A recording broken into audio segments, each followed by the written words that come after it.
आपको इसे नजरअंदाज करना चाहिए। ठीक कहा। हेलो। हेलो सोना। अगर आप अली भाई से मिलने आई हैं तो वो ऑफिस में नहीं है।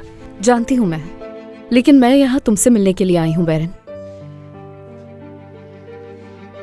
तुम्हारे लिए गिफ्ट लाई हूँ ताकि उस दिन की गलती की तलाफी हो जाए। मैं वाकई माजरत चाहती हूँ बैरन। दरअसल उस दिन खुद पर काबू नहीं रख सकी, इसीलिए वो सब कह दिया मैंने। मैं जानता हूँ, बल्कि मेरी पूरी फैमिली जानती है कि ये बात हो ही नहीं सकती। मेरी बहन कभी हमसे कुछ नहीं छुपाती, और जो हुआ था उसके बारे में बता दिया था हमें। कोई भी बात सुने या समझे बगैर किसी पर इल्जाम नहीं लगाना चाहिए। अगर किसी भी किस्म का मसला है तुम्हें तो मुझसे आकर कहो, मेरी अम्मी को नहीं। मेरे ख्याल से अब हम उस उम्र से निकल आए हैं जब हम शिकायत वालिदैन से किया करते थे। तुमने ठीक कहा, गुस्सा और हसद अक्सर इंसान को अंधा कर देता है। वाकई बहुत शर्मिंदा हूं मैं।